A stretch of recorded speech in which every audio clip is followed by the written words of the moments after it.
زیارت کا موقع بھی نہیں ملا تھا. یہ مال جو یتیم کا ہے اس کی تو زیادہ حفاظت کرنی تھی. ہم کئی دفعہ مسئلہ بتاتے ہیں لوگ فتویٰ بازی شروع کر دیتے. مجھے بلایا گیا کہ ایک صاحب کا انتقال ہو گیا تو ان کا ختم شریف ہے تو بچے ان کے نابالغ ہیں. تو میں نے کہا کہ آپ اس طرح کریں ان کے مال میں سے زیادہ پیسے نہ صرف کریں.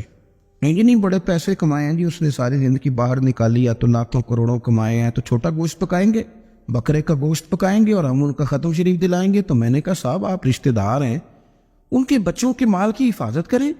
ختم شریف تو اس میں گوشت زیادہ ہونا ضروری نہیں, اس میں تو درد سے دعا کرنا ضروری ہے, اس میں تو تلاوت قرآن پاک کے سال ثواب میں ضروری ہے, ذکر اذکار ضروری ہے. لیکن کیا کیا جاتا ہے کہ بے دریغ مال ان کا اگر ہو تو, ایک حدیث پاک ہے بخاری مسلم میں, بڑے غور سے سنیے اور اس کے اندر جتنے پہلو ہیں ان پر پوری توجہ دیجیے گا کہ کہیں ہم ادھر آ تو نہیں گئے. رسول پاک صلی اللہ علیہ وسلم نا ہمارے لیے سب سے بڑے حکیم ہیں, سب سے زیادہ حکمت حضور نے ہمیں بتلائی ہے کہ اس رستے چلو گے تو بچو گے, اس رستے جاؤ گے تو ہلاک ہو جاؤ. نبی کریم علیہ السلام نے فرمایا, بخاری مسلم ہے, فرمایا 7 ہلاک کرنے والی چیزوں سے بچنا, اگر ان میں تم چلے گئے تو ہلاک ہو جاؤ گے. 7 چیزیں ہیں جو تمہیں ہلاک کر دیں, برباد ہو جاؤ گے, تباہ ہو جاؤ گے, ہلاکت کا سفر ہے یہ. 7 چیزوں سے بچو. یا رسول اللہ صلی اللہ علیہ وسلم وہ کون کون سی؟ تو حضور نے فرمایا اللہ کے ساتھ شریک نہ کرنا, ہلاک ہو جاؤ. دوسرا نبی پاک صلی اللہ علیہ وسلم نے فرمایا جادو نہ کرنا, ہلاک ہو جاؤ گے, ہلاک. اور یار جسے حضور فرما رہے ہیں ہلاک ہو جائے وہ بچے گا. نبی پاک صلی اللہ علیہ وسلم نے تیسرے نمبر پر فرمایا جس شخص کے قتل کرنے کو اللہ نے حرام قرار دیا ہے اسے قتل نہ کرنا, ہلاک ہو جاؤ. چوتھے نمبر پر رسول پاک علیہ السلام نے فرمایا سود نہ کبھی بھی کھانا, ہلاک ہو جاؤ گے, ہلاک. بڑی بڑی دلیلیں دی بینک والوں نے, بڑا سمجھایا تو عادی صاحب مان گئے, محترم مان گئے, کہنے لگے نہیں جی نہیں وہ کاروبار میں لگاتے ہیں. بڑے بھولے والے ہیں ہم, پتہ سارا ہے. اور دیکھو سب کاموں کے باوجود مستقل بینکوں میں پیسے اس اکاؤنٹ میں رکھے ہوئے جہاں سے مستقل سود آتا ہے. حضور نے فرمایا نہ کرنا یہ کام. تو کہتے میں سود پہ پیسے لے کے کاروبار چمکاؤں گا, تیرے نبی پاک نے تو فرمایا تو ہلاک ہو جائے گا. تو کہتے میں مل لگاؤں گا, حضور نے تو فرمایا ہلاکت ہے. تو کہتے میں بڑا کچھ کر جاؤں گا تو ہلاکت ہے. اچھی طرح سمجھ لیں, اصل مال بھی ضائع ہو جاتا ہے اس بندے کا جو سود کا مال ملا لیتا ہے, اصل برکت بھی اڑ جاتی. اور میرے نبی ایک پاک صلی اللہ علیہ وسلم نے 5ویں نمبر پہ فرمایا یتیم کا مال نہ کھانا, ہلاک ہو جاؤ گے. نہ کھانا ان کا مال, یہ کروڑوں ہو, اربوں ہو یا 10 روپے ہو, یتیم کا پیسہ نہ کھا جانا, ہلاک ہو جاؤ گے, ہلاکت تمہیں آ لے گی. اور پھر 6 نمبر پر نبی پاک علیہ السلام نے فرمایا کفر سے جہاد ہو رہا ہو تو کبھی پیٹھ پھیر کے بھاگنا نہ, ہلاک ہو جاؤ. اور 7ویں نمبر پر اللہ کے رسول نے فرمایا بے قصور اور بے گناہ عورت پر تہمت نہ لگا, بلا وجہ بہو کے کھاتے نہ کچھ ڈال دے, بلا وجہ بھابھی اور بیوی اور کسی بھی خاتون پر کوئی الزام بے قصور عورت پر بہتان نہ لگانا. مار مار کے ایک شخص نے بحال کر دیا بیوی کو اور بعد میں پتا چلا کہ جی مجھے شاک ہے تویز کراتی ہے. کیا آپ کی سوچ ہے؟ مسلمان اللہ کو ماننے والا اور اس باتوں پر الزام لگائے گا تویز کرا کے لاتی. بے قصور عورت پر بہتان, یہ ایک تو بات ہے اسے مارنا, اور ایک یہ ہے کہ کوئی تکلیف دینا, اور ایک خانے اتنی بات کی کہ بہتان بھی نہ لگانا, اس پر الزام نہ لگانا. یعنی تم نے صرف بے قصور عورت پر الزام ہی لگایا تو حضور فرماتے ہیں ہلاک ہو جاؤ. یہ ہلاکت والا کام ہے. لیکن ہم بغیر سوچے سمجھے کہہ دیتے ہیں اس نے کہا ہے, اس نے کیا ہے, یہ کرتی ہے, یہ کام نہیں کرے. یہ 7 وہ چیزیں ہیں جو ہلاک کر دیں گی. نبی پاک صلی اللہ تعالیٰ علیہ وآلہ وسلم فرماتے ہیں میں نا جنت کا دروازہ کھولوں گا تو ایک عورت کو نا میں سبقت لے جاتے ہوئے دیکھوں گا, یعنی وہ جلدی سے جنت میں داخل ہو رہی. یا بعض شارحین کہتے ہیں کہ حضور داخل ہوتے ہی سب سے پہلے اس کا چہرہ دیکھیں گے. حضور فرمائیں گے تم پہلے ہی آ گئی بی بی جنت میں, حضور نے دروازہ کھولا تو جلدی سے نظر آئی, تو پہلے آ گئی.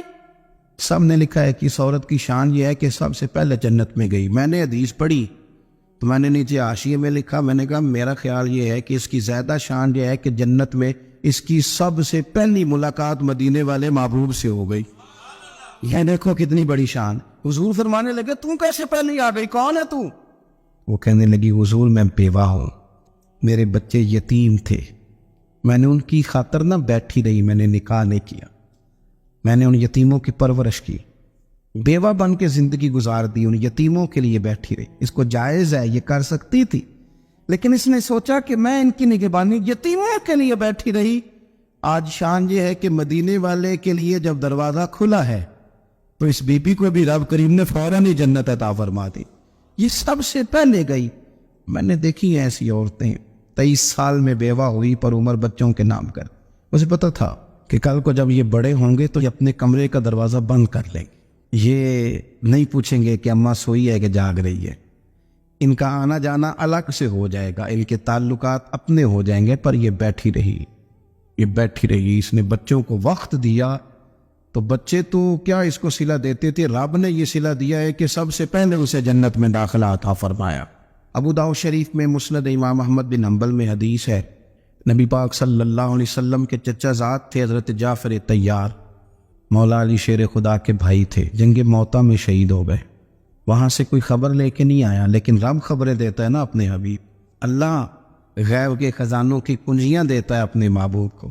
نبی کریم صلی اللہ تعالی علیہ وسلم نا ان کے گھر گئے, ان کی زوجہ کا نام اسماء بنت امیس تھا. حضور نے فرمایا اسماء میرے بھتیجوں کو میرے پاس لاؤ, محمد بن جعفر اور عبداللہ بن جعفر رضی اللہ تعالیٰ عنہ. بچے قریب آئے, حضور کو پتہ ہے ان کے والد شہید ہو گئے. نبی پاک نے اپنی ناک مبارک ان کے رخساروں پہ رکھے, پھر حضور نے ان کا ماتھا چوما, پھر نبی پاک صلی اللہ علیہ وسلم نے سینے سے لگایا, فرمایا حجام کو بلاؤ نا ذرا, ان کے بال تراشے, کتنی بڑے ہو گئے, حجامت ہونے والی. حضور پیار کر رہے تھے, آنکھوں میں آنسو تھے, تو جناب اسماء قریب آئیں, کہنے لگے حضور میرے شوہر کی کوئی خبر آ گئی ہے؟ تو نبی پاک صلی اللہ تعالیٰ علیہ وسلم نے گردن مبارک اٹھائی تو آنکھوں میں آنسو تھے. فرمایا رب نے میرے بھائی کو شہادت کا درجہ عطا کیا ہے. فرمایا کوئی آہو بقا نہ کرنا میرے بھائی پر, اللہ نے اسے شہادت کا درجہ دیا ہے. حضرت جعفر طیار کے گھر والوں کے لیے حضور نے صحابہ کو حکم دیا کہ یہ غم میں ہے, ان کے لیے کھانے پکا کے لاؤ. پھر نبی پاک ان بچوں سے پیار کرنے لگے, فرمانے لگے یہ جو ہے نا محمد بن جعفر, یہ اپنے دادا جناب ابو طالب سے ملتا جلتا ہے, اور یہ جو عبداللہ بن جعفر ہے یہ تو سارا میرے ساتھ ملتا جلتا ہے. نبی پاک صلی اللہ علیہ وسلم پیار کرتے, باتیں کرتے. حضرت اسماء رونے لگی. یہ ابو داؤد شریف میں مسند امام احمد بن حنبل میں چمکتے جملے. عرض کرنے لگی حضور میرے بچوں کا کیا بنے گا, کون کفالت کرے گا, قربان جائے. رسول پاک صلی اللہ علیہ وسلم کے کیا جملے, یتیموں کے لیے حضور کا نوازنے کا کیا انداز ہے. فرمایا اسماء تو فکر نہ کر, انا بنیہم فی الدنیا والآخرہ. فرمایا میں دنیا میں بھی ان کا وارث بنوں گا, قیامت کے دن بھی ان کا وارث بنوں گا. تو صرف دنیا کی بات کرتی ہے کہ نظام معیشت کا کیسے چلے گا, اور میرا وعدہ یہ ہے کہ دنیا میں بھی ان کی سرپرستی کروں گا, آخرت میں بھی سرپرستی کروں, آخرت میں بھی میں ان کا خیال رکھوں گا. آپ غور تو فرمائیں, توجہ تو کریں کہ اس قدر زیادہ حضور کا انہماک اس طبقے کے ساتھ ہمیں اپنے دائیں بائیں عزیزوں میں, رشتہ داروں میں, دوستوں میں, علاقہ میں, پڑوسیوں میں, محلے داروں میں دیکھنا چاہیے. یہ بچے بیچارے میں نے دیکھا ہے, ان کے بگڑنے میں اصل بات یہ ہوتی ہے کہ کوئی مخلص ہو کے سرپرست نہیں بنتا. آگے بڑھیں, اپنی اپنی خدمات پیش کریں, اور جس طرح ہمارا بچہ بگڑ جائے تو ہم اس کے لیے پوری کوشش کرتے ہیں, جدوجہد کرتے ہیں, حالات, واقعات, پس منظر, پیش منظر کا جائزہ لیتے ہیں, کون سے اسباب اختیار کیے جائیں تو یہ ٹھیک ہو سکتا ہے. وہ ساری چیزیں ان کے لیے بھی ہمیں اختیار کرنی چاہیے. اور یہ بچے اگر احساس ذمہ داری پکڑ جائیں, جو وارث سے محروم ہو جاتے ہیں, یہ اگر احساس ذمہ داری پکڑ جائیں تو پھر یہ قوموں کی قیادت کرتے, پھر یہ بہت بڑے جانباز ثابت ہوتے ہیں.